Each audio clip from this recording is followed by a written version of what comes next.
दोस्तों आज हम जाफराबाद ज़ीनत महल school government boys senior secondary school second shift में हैं। आज यहाँ पर लाइब्रेरी मेला जो है उसका इनेकाद किया गया है पेरेंट्स टीचर्स मीटिंग में। और आप देखें हमारे अब्बास साहब ने माशाल्लाह बहुत अच्छा, थोड़ा सा बताएं लाइब्रेरी के बारे में कि आज का जो कॉन्सेप्ट है क्या है।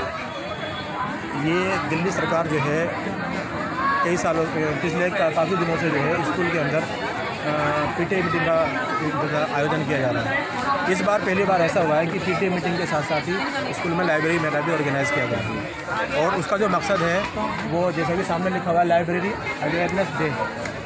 लाइब्रेरी अवेयरनेस डे यानी लोगों के अंदर लाइब्रेरी के प्रति जागरूकता उत्पन्न हो सके कि अच्छा। लाइब्रेरी के अंदर हमें किस तरह का ख़जाना हमारा जो छुपा हुआ है। अच्छा, स्कूल की अपनी लाइब्रेरी कोई है आपकी? हाँ, स्कूल की हमारी पूरी अपनी लाइब्रेरी है जिसके अंदर 4,500 से ज़्यादा किताबें हैं। तो बच्चों में रुझान इंग्लिश, उर्दू, संस्कृत, तो बच्चों में रुझान देखा जा रहा है कि लाइब्रेरी में आकर वो पढ़ रहे हैं। जो लाइब्रेरी के पीरियड्स होते हैं उसमें बच्चे आते हैं, उनको किताबें इशू की जाती हैं।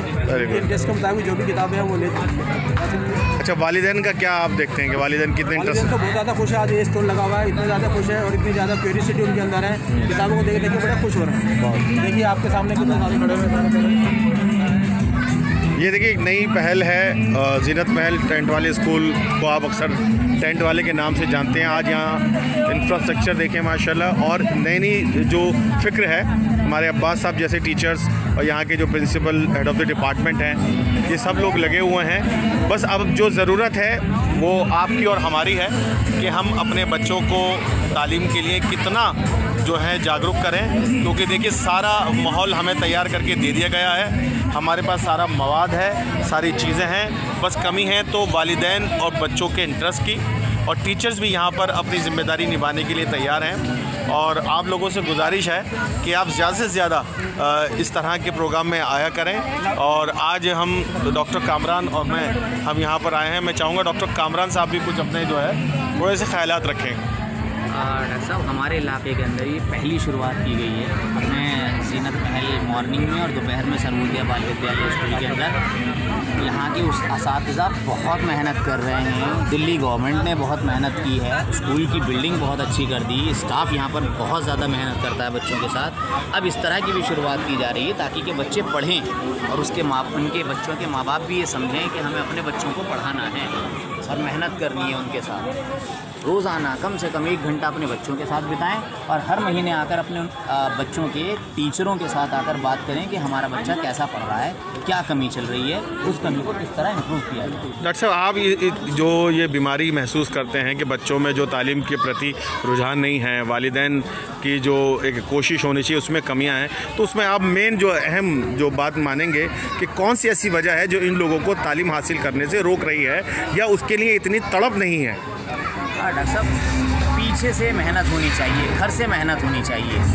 घर सबसे शुरुआती जगह होती है बच्चे की। अगर हम लोग सारी जिम्मेदारी बस स्कूल के टीचरों के ऊपर छोड़ देंगे या ट्यूशन के टीचरों के ऊपर छोड़ देंगे और अपना कोई भी जो जिम्मेदारी है वो नहीं निभाएंगे तो किस तरह हो पाएगा। हमारा बच्चा पहले तो हमारा है, तो हमें भी मेहनत करनी चाहिए। मैं फिर वही कहूँगा, जो हमारी मुहिम है कि रोज़ाना अपने बच्चे के साथ 1 घंटा पहले बैठना है, उसकी परेशानियां समझनी है, किसी सब्जेक्ट में अगर दिक्कत आ रही है बात करनी है और फिर हर महीने जाकर उसके टीचरों से भी मुलाकात करनी है। तभी हमारा देश आगे बढ़ेगा, हमारे बच्चे आगे बढ़ेंगे। अच्छा, अब्बास साहब ने भी एक बहुत शानदार बात कही थी कि यहाँ जो ख़ास तौर से जाफराबाद सीलमपुर इलाके के बच्चों का एक शिकायत रहती है कि वालिद साहब देर से आए, घर में खाना देर से बना, जिस कारण बच्चों का सोने का जो टाइमिंग है वो 2 बजे, 1 बजे, 1:30 बजे। तो वो थोड़ा सा आप हमें बताएं कि ये क्या एक वजह है जिसकी वजह से उनका जो एजुकेशन का जो सिस्टम है वो गड़बड़ा रहा है? देखिए, कुदरत ने जो इंसान को बनाया है ना, इंसान को उसके रूल्स को फॉलो करना पड़ेगा। अगर कुदरत के रूल्स को इंसान फॉलो नहीं करेगा तो कामयाबी नहीं मिल सकती उसको। कुदरत ने जो है रात आराम करने के लिए बनाई है, दिन को काम करने के लिए बनाया है। हमने इसको उल्टा कर दिया।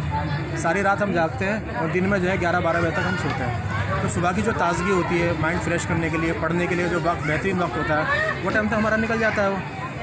तो मेरा मानना ये है कि घर पे हमारे जो पेरेंट्स हैं, इलाके के लोग भी इस बात में लोगों को अवेयर करें कि वे अपनी दुकानें जल्दी बंद किया करें। इमाम साहब हैं मसाजिद के, उनसे मिलकर उनको बात की जाए कि भाई आपके ज़रिए लोगों के अंदर ये मैसेज आए, लोग आपकी बातों को ज़्यादा फॉलो करते हैं कि भाई रात को अपनी दुकानें बंद किया करें, अपने बच्चों को जल्दी सुलाया करें, आपके घर में टाइम से आइए और जल्दी सोइए और जल्दी उठिए, सुबह दुकानें भी जल्दी खोलिए फिर अपनी। इंशाल्लाह इसके अंदर फिर देखो कैसी बच्चों के अंदर पढ़ाई का जो मयार है वो बढ़ेगा, इंटरेस्ट भी पैदा होगा और वो कामयाबी मिलेगी। देखिए अब्बास साहब ने बहुत शानदार बात कही है। हम बीमारी को देखते हैं कि मगर बीमारी की जड़ क्या है, तो जड़ जैसी बताई गई कि जो वालिदैन हैं उनके सोने का सिस्टम, हमारी बहनों के घर में खाना बनाने का सिस्टम, ये तमाम चीज़ें गड़बड़ा गई हैं, जिसकी वजह से उसका असर उन बच्चों की तालीम पे पड़ता है। जब बच्चा रात को 2 बजे सोएगा या रात को 12 बजे खाना खाएगा, 2 बजे तक सोएगा, तो फिर वो बच्चा कैसे सुबह उठकर अपने स्कूल की तैयारी कर पाएगा और उसका जो दिमाग है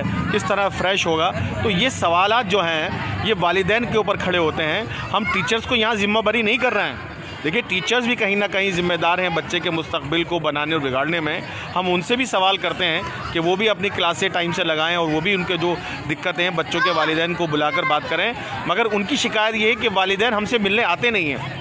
हम लेटर लिखते हैं, फ़ोन करते हैं, पर्सनली वहाँ बच्चों को भेजते हैं, इन्फॉर्मेशन देते हैं, मगर वालिदैन आकर बात नहीं करते हैं। तो उनकी जो शिकायत है वो जो है बच्चों की शिकायतें जो भी कुछ हैं, जो प्रॉब्लम्स हैं, वो बता नहीं पाते हैं। तो इस वजह से ये जो हमारी बीमारी है ये ज़्यादा फैल रही है।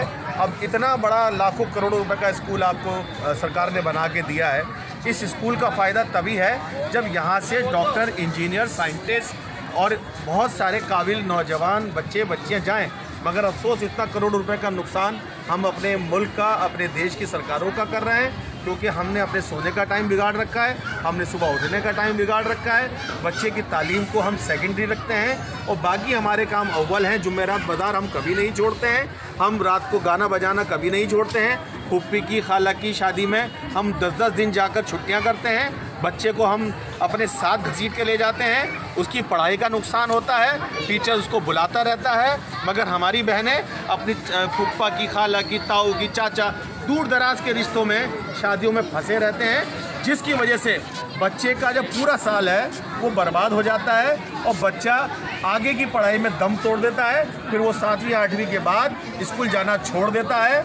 आपको जानकर बड़ा अफसोस होगा कि इन इलाकों के जो बच्चों का ड्रॉप आउट स्कूल रेट है वो बहुत ज़्यादा है। यानी स्कूल में बच्चे जाने जो बंद करते हैं, इन इलाकों में बच्चे बहुत ज़्यादा हैं जो बीच मझधार में स्कूल छोड़ देते हैं। उनकी मेन वजह होती है कि फुप्पा की शादी में, खाला की शादी में, मामू की शादी में और फला की शादी में जाकर 10-10 दिन, 15 दिन, 50-50 दिन तक चले जाते हैं। और अफसोस इस बात का है कि एक छोटे से फंक्शन के लिए पूरी ज़िंदगी बर्बाद कर देते हैं। तो ये तमाम जो टीचर्स हैं ये आपके बच्चों का मुस्तकबिल बनाने के बैठे हैं और सरकार ने इनको लाखों लोगों में से चुना है।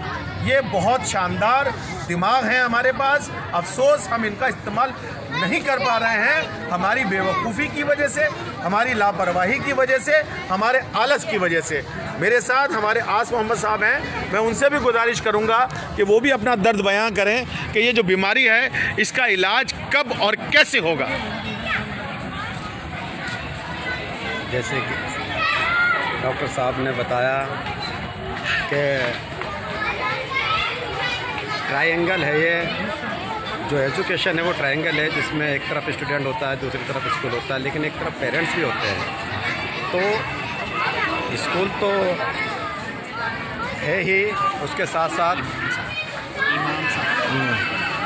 साथ जो टीचर्स अपनी ज़िम्मेदारी निभा रहे हैं वो बखूबी अपनी ज़िम्मेदारी निभा रहे हैं, लेकिन जो सहयोग पेरेंट्स से हमको मिलना चाहिए था उस सहयोग में कहीं ना कहीं कमी है।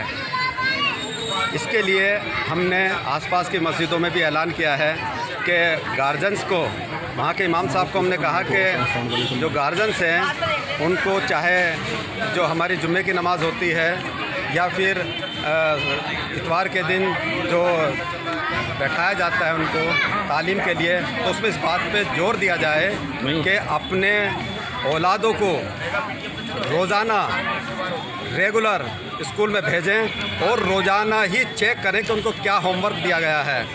और अगर एक हफ्ते में ना हो सके तो 1 महीने के अंदर अंदर ज़रूर उसके क्लास टीचर और उसके सब्जेक्ट टीचर से मुलाकात करें और ये पता करें कि हमारे बच्चा की जो परफॉर्मेंस है वो यूनिट टेस्ट में कैसी रही है, वो जो मिड टर्म एग्जामिनेशन है उसमें कैसी रही है, जिससे कि जो आने वाला टाइम है एनुअल डे का उसमें बहुत अच्छा वो परफॉर्मेंस कर सकें। Thank you very much. तो दोस्तों आज के लिए बस इतना ही, और हमें उम्मीद है कि आज का जो हमारे स्कूल में प्रोग्राम रखा गया है पेरेंट्स टीचर्स मीटिंग का, और ख़ास तौर से ये लाइब्रेरी मेला जो लगाया गया है, इससे हमारे बच्चों को फ़ायदा होगा और हमारे जो वालिदैन हैं वो जागेंगे और अपने बच्चों के बेहतर मुस्तकबिल के लिए काम करेंगे। बहुत बहुत शुक्रिया।